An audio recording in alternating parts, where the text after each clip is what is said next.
It's a Jane Austen July wrap-up with a bit of salty tea.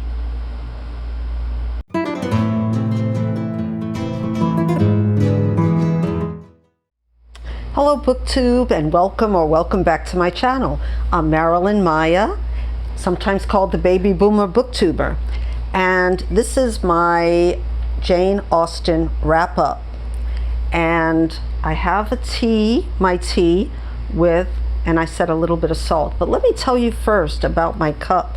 This is a Starbucks Been There series, and it's just a lovely, believe me, I'm not getting paid to say this by Starbucks, but if you buy it in your hometown, it's much cheaper than buying it online, because so this is the Hawaii one, and I just wanted to show you really quickly that they really get a lot. And I went to Paris and I bought one, and I went to Minnesota and I bought one, but this one is from Hawaii, and if you can see, it has palm trees, a surfboard, glass. I mean, it really packs in a lot.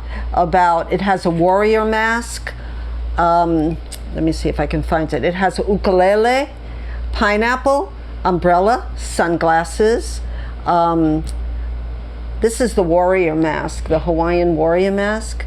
It has a shark, which we hope not to see very often when we go into the ocean.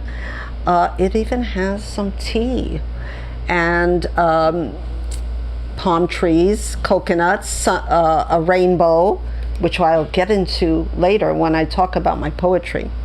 And it says the Aloha State, and it has a lei, and many other things, butterflies and volcanoes and hotels. I mean, it's jam-packed, and I just love drinking tea with it. Actually, I always film in the afternoon, and I don't drink tea much in the afternoon. I either drink it in the morning or the night, so you never see me with my teacups. But today I thought that I would drink a spot of tea, because I'm going to do a salty video. I mean, how could Jane Austen be salty? Well, of course she is sometimes, but I'm going to be salty about some books that I read. But I wanted to show you my cup because I think it's beautiful and it's well made also. And I tried to drink, I'm drinking Tazo chamomile right now, but I tried to drink some before I started, and my lipstick got smeared, so that's not happening today. So that's enough for the tea. Let's get to the books. So first I'm going to talk about books that I DNF'd or did not read. And one is Lady Susan. I did read, this has also the Watsons, Sanditon, and the Complete Juvenilia. And I did read something that I'll get to later, but I didn't read Lady Susan with the group. I read Pride and Prejudice with the Goodreads group, and really enjoyed it. In fact, Pride and Prejudice was my only 5-star read this month, which is a little bit surprising to me because I love Jane Austen so much, but I'll get into that more. But I didn't read Lady Susan because I was not in a good mindset to read about an unpleasant woman at the time. So I put this aside maybe for next year. But I also didn't read Set in the Silver Sea by Jane Austen and a Gentleman. I didn't read it because I read some reviews that said that it wasn't really good. I didn't like how the book is so large, and it has very, very small font in it. And also I read in a review that Sanditon and written and a lady was much better. So I'm going to put this aside, maybe even give it away or try to sell it, though I got it for really cheap and it's really in good condition. Okay, so another book that I didn't read, but it is very good, is Death Comes to Pemberley by P.D. James. I started to read this and I said, this is a very well written book. And there's also an adaptation of this, and I'm not sure what kind of adaptation, but I know this is good, and you can tell that this is a pastiche because she really loved Jane Austen and mysteries. P.D. James was a wonderful writer. So I'm going to save this for another Jane Austen July, but by no means am I saying that I'm not going to read this book. I just am not reading it now. Well, what did I read? Okay, so we'll start first with a book that I took out of the library, but I'm going to have it here, Pride and Prejudice.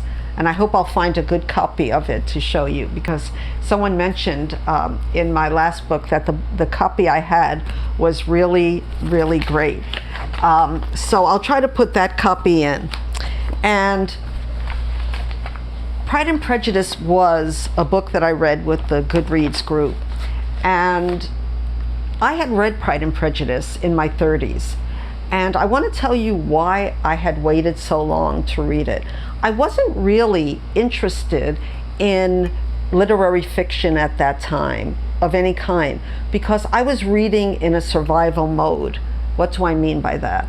I was reading books to escape from a lot of trauma that I was going through. So the books that I read were mysteries, escapism, a lot of self-help books, tons of self-help books, and other kinds of nonfiction. And in my 30s, I read an article that said that reading Jane Austen was really good for the blues. And I was having a bad case of baby blues at that time, which is now known as something else, as something very serious that women get after sometimes when they give birth. So I read Pride and Prejudice then, but in my mindset at that time, I really didn't, I knew I liked it, I knew it made me feel better, but I wasn't really reading as deeply as I read now.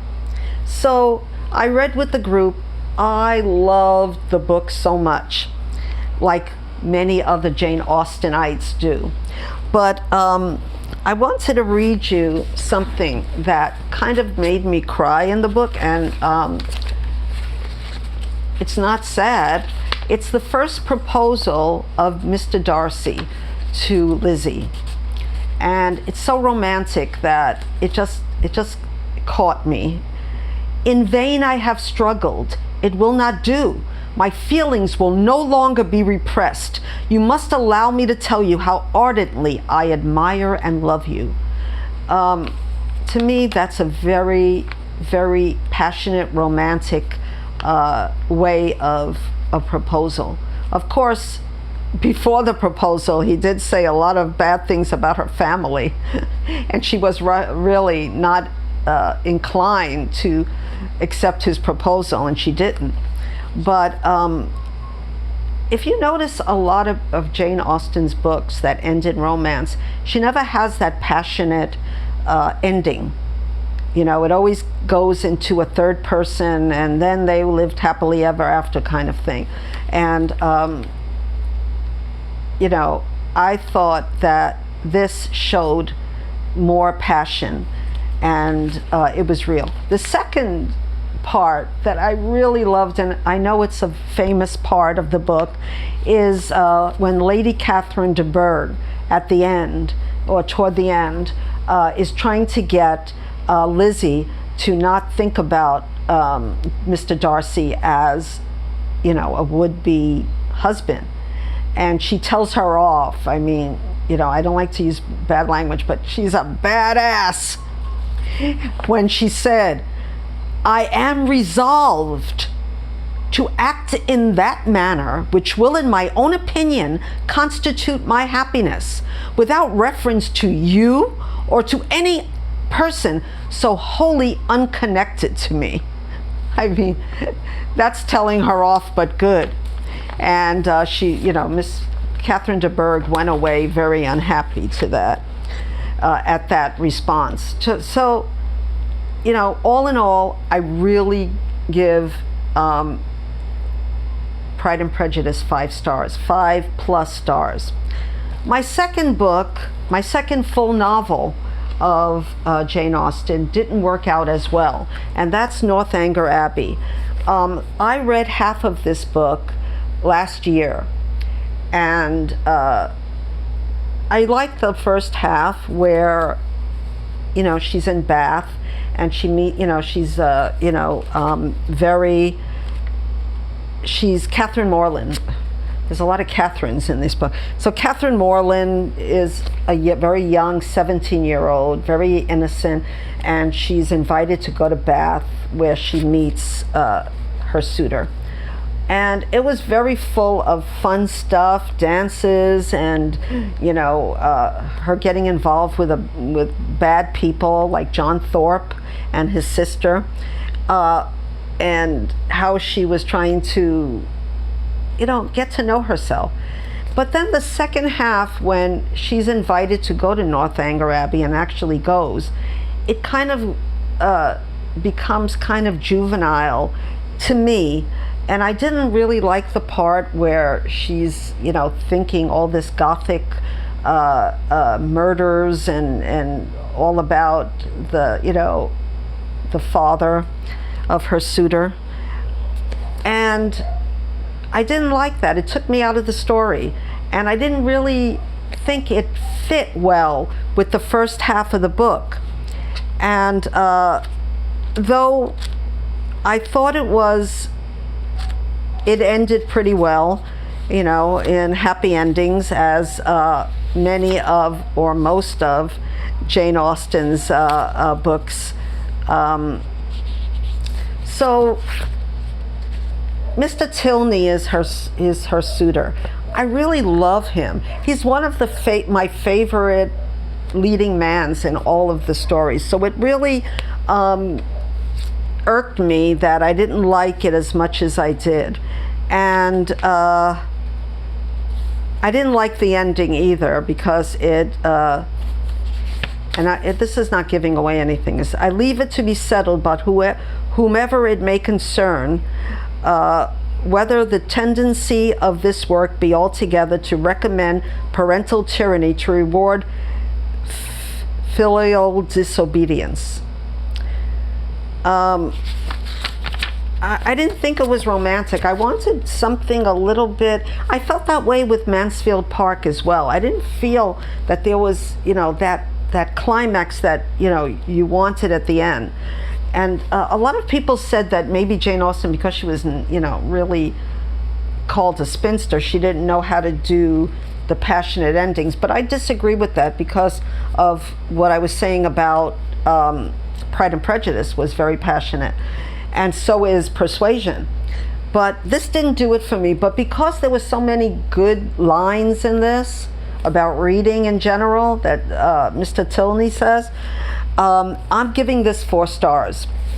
Okay, so those were the 2 books, the complete novels that I read this month. So then we go to the second prompt. Read something by Jane Austen that is not one of her main novels.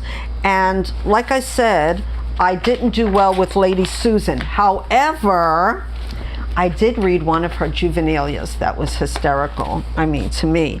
And it was The History of England. And it's called The History of England from the Reign of Henry IV to the Death of Charles I. And it's a small little, she must have been like 14 when she read it. But I'll read a line to you, and it says, Henry IV ascended the throne of England much to his own satisfaction in the year 1399, and I thought that was funny. And then there was another, Henry VII. His Majesty died and was succeeded by his son Henry, whose only merit was his not being quite as bad as his daughter Elizabeth. I thought that was funny. So even in her younger years, she shows the genius that was to come. So she's really funny. And I was glad I read that. But I really want to go and read Lady Susan. So then the next prompt is read a retelling of a Jane Austen book, which I did not. But they also added read a work of historical fiction set in Jane Austen's time. So this is where I went kind of wrong. I have Miss Austen by Gil Hornby, and I have to say that I read books, I love books about older women, and I love Jane Austen, but this book kind of didn't do it for me, and I'll just tell you quickly why. First of all, this is about Cassandra, her sister, who is Miss Austen. The older daughter always got called Miss, while the second was called by her name.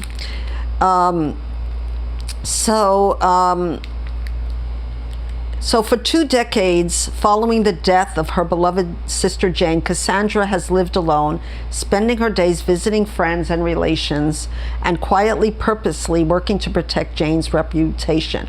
Now in her 60s and frail, she goes to her fiance who died's family to and she's in her 60s, and to find the letters that her sister wrote to destroy them, basically, because and that's what I didn't like about it. But I have to say that I did read the book. I skimmed a little bit because the writing wasn't to my taste. A lot of people love this book, so I didn't. And the frailty that she shows in the beginning compared to what she has to do to find the letters was a little unbelievable to me. Also, the fact that she finds out that sort of Jane Austen, her sister, went through sort of a depression and was, I don't know, it was not believable to me, and not presented in the way that I would have liked. So, but I give this 3 stars for just the story itself. But so this is not the book that I'm kind of roasting. I really like Just Jane, however.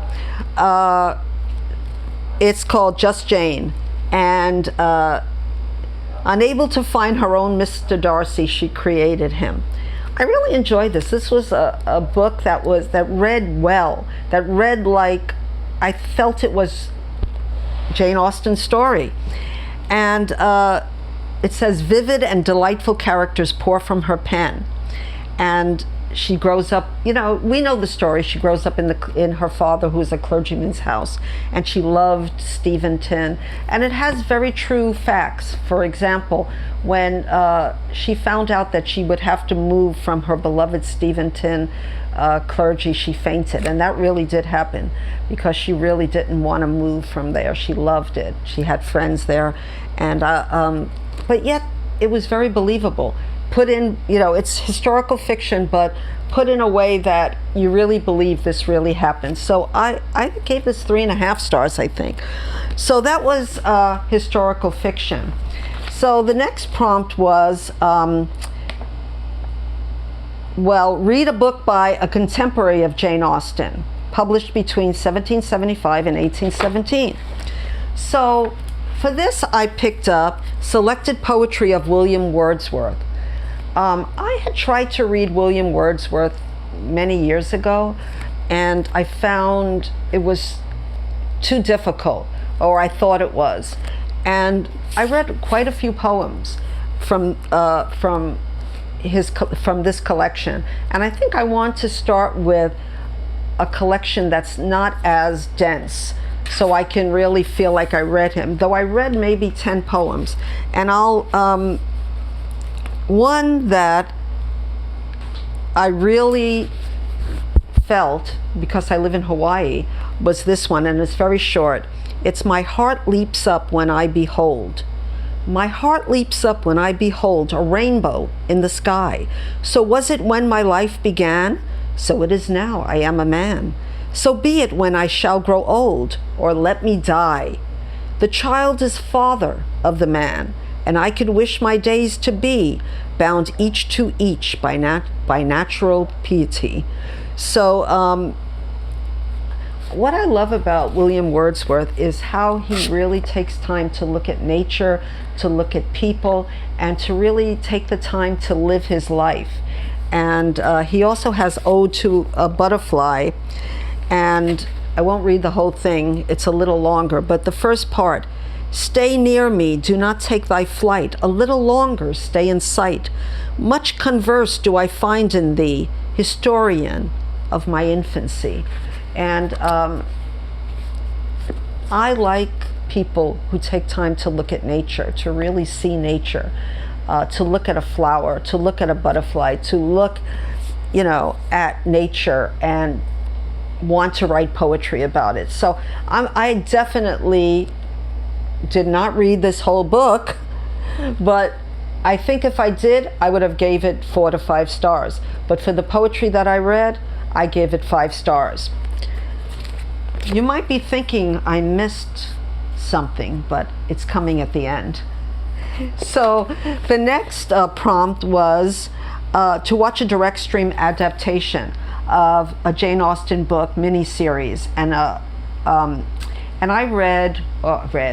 I took out of the library the miniseries Pride and Prejudice, but to be honest, I didn't get to read more than the first little mini part because it was a miniseries, and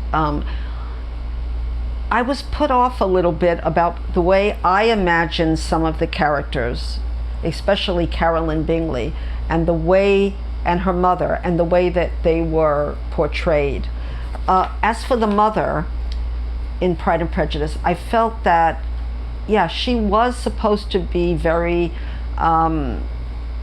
loud and not very, and uncouth, but to have her so close and say the things she did so loudly, I didn't believe it. I didn't like it. So I felt I'm going to put this adaptation off. But in the other screen, I watched a modern screen adaptation of a Jane Austen book, and I watched Lost in Austen. I watched it with my whole family, and I really enjoyed it. It also was, we said, wow, what a long movie. But it was very cute. I liked it. I didn't love it. I thought that the person who played, it was sort of a time travel kind of book, and this woman reads a lot of Jane Austen. She has like a bad boyfriend, and she's wants to have that romance, and she gets a chance in her bathroom. There's a portal to get into Jane Austen's time, and Jane Austen goes into her time, and they switch places. That was very cute. I didn't like everything that was happening in the story, and I didn't like the ending, but that was a 4-star adaptation for me. So you might say, why am I not liking adaptations? Because I loved Sense and Sensibility when I saw it in, I think it's 1995, the Kate Winslet one. And I know I haven't read, since I started booktube 2 years ago, this month, I haven't read Sense and Sensibility. Last year for Jane Austen July, I read, I tried to read Northanger Abbey, that didn't work, but I read Mansfield Park and Persuasion. And I loved both of those, so I feel that now I'm going to read, next year I'm going to read Emma, and I'm going to try to read Emma, and I'm going to try to read Sense and Sensibility, because I haven't visited Sense and Sensibility since my 30s. And I know I'm going to love it. I'm wondering if I'm going to love it even better than Pride and Prejudice, because I think I did in my 30s. But I'm not doing too well with adaptations lately, and I'm not sure why. So let's wait for next July if I'm still around. And I meant around on Earth as well as around, you know, we can't take anything for granted, right? Okay, so those are the books that I read. Now for the tea. And the tea is, I can't show you the book because I read it on my Kindle. And it's called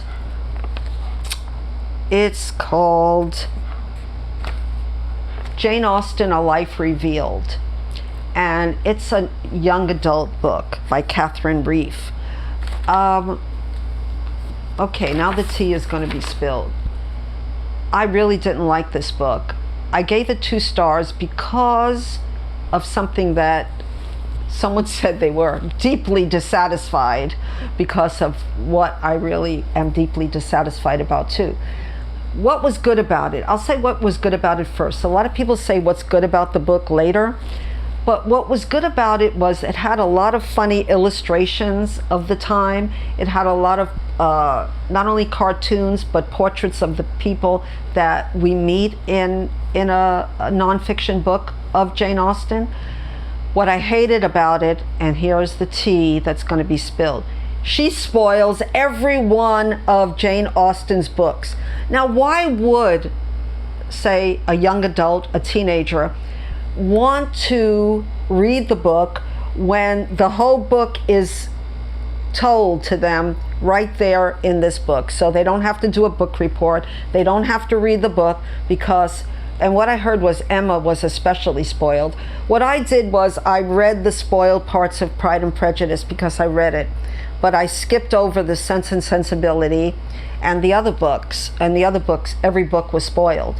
Persuasion, I think I got tired of being spoiled by books because it was boring, you know, to be told, and this happened, and that happened, and then this happened. And some of the other parts of the book were good, and I just don't know why the author was trying to do so much in one book. I mean, that irked me. So you might not think that's much tea spilled, but yeah, I was pretty angry that, you know, as a former teacher, that a writer would do something that would make it less likely for a young adult to read the book, or to give them a chance to not read it and say, oh yeah, this is what happened and that's what happened, so I'll just you know, get the spark notes or whatever. Anyway, all in all, it's not much tea spilled, but I was reading other books in July beside Jane Austen. So to have one 5-star read, and if I add the William Wordsworth, you know, the poems that I read, and the Little Juvenilia, which I didn't say I think was 5 stars, or at least 4.5, because she was so young. But I think it was a pretty good July of Jane Austen. So tell me, did you have some fails of Jane Austen July? Are there any books that you DNF'd or you didn't like? Or what about your 5 stars? Tell me about it. Please comment below and tell me how your July went. And, you know, and I'm going to say comment and ring the notification bell and like, subscribe. And I'll see you in my next video. Aloha.